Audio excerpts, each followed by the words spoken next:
What was your most memorable experience while you were president of the ASDS?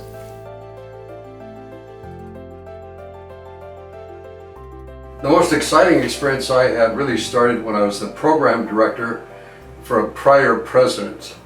And we had to come up with a new format for our annual meeting.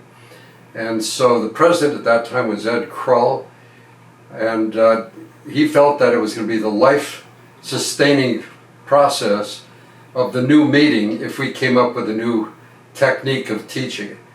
And we did. We worked for a year and we came up with what we felt was a successful plan and program. And I think the organization really started to grow after that. My personal experience from when I was president was when I wanted to go ahead and become known as the communication president. So I did everything I could to go ahead and get members to communicate with me what were their needs and how could we fulfill them. So an offshoot of that was to go ahead and contact every, and I mean every training program in the country, and offer to provide them with training assistance for their residents. Interesting enough, I sent out records to requests to every training program, and I got about 5 responses back. Half of them were very pleasant, and thank you very much, our programs were good.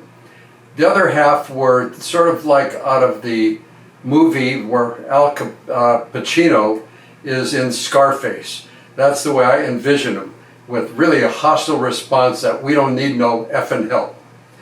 That really sort of shocked me, but that was the beginning of my attempt to go ahead and proselytize and educate more and more of the residents in dermatologic surgery. Happily, it appears that that is now taking place. I guess I was just about 25 years before my time. What were the most pressing issues at that time that faced the society?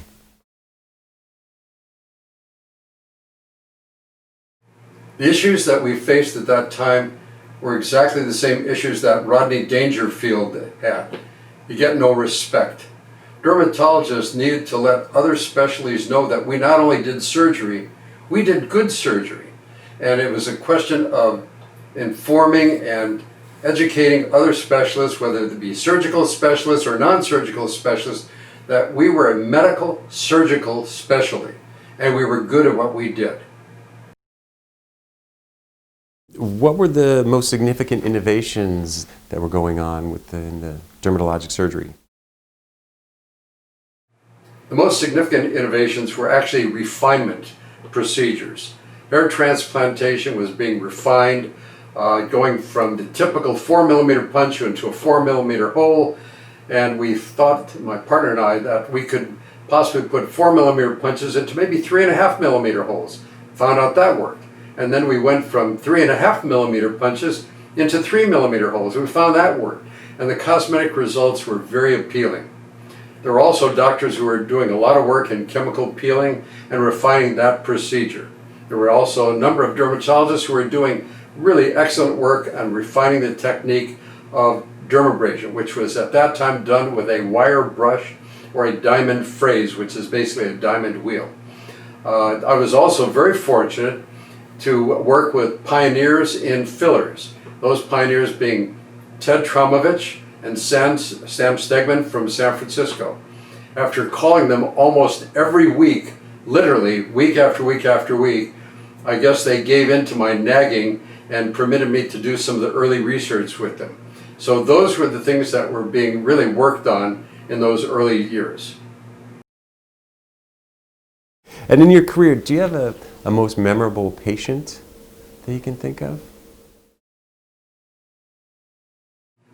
I think my most memorable patient actually was a patient who really taught me a great lesson, and it had nothing to do about dermatology. At that particular time, I was facing a significant medical surgical challenge of my own. And I shared that with patients, telling them I was going to be out of the office for probably a month or so. And most of them were very kind and offered a lot of empathy to me. I was appreciative of it. But I had one patient who gave me just the opposite answer. When I told him what I was going to do, his comment was, "Aren't you lucky?" And he stopped for a moment, and I started thinking, what the heck is he talking about? How am I lucky?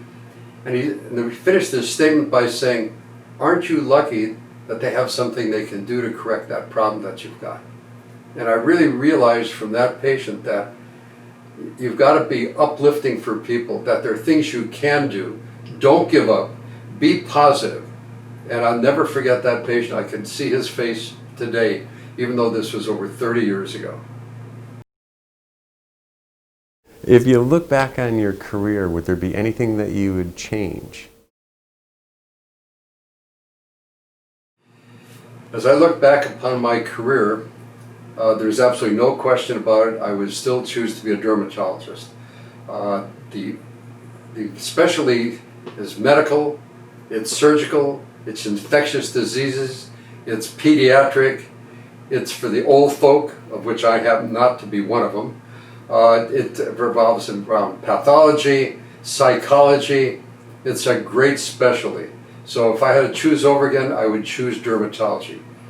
The only other thing I would change would be, and this is for you young dermatologists going out into practice, is the famous words of Louis B. Mayer when he said, "Get it in writing. If you don't get it in writing, it ain't worth the paper it's not written on." Get it in writing. And what advice would you give today's young dermatologic surgeons?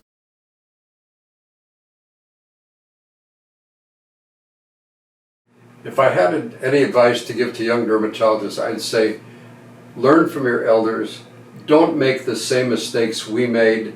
We've already made them once. You don't have to continue doing that. You can use our mistakes to build on to do it right. You can also do the things that we've done and improve upon them. You certainly aren't going to hurt our feelings. In fact, I think we'd be honored that you built upon what we've done.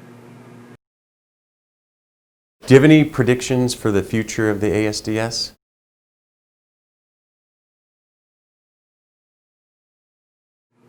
I would predict that the field of dermatology is going to continue to expand in every direction imaginable. I think we're going to be doing more and more things. I think that we have to be versatile. I think that everything we do should be good. And I think that's really important. Whatever it is, you've got to do it well. So what advice do you have for the ASDS leadership in serving its membership in the future?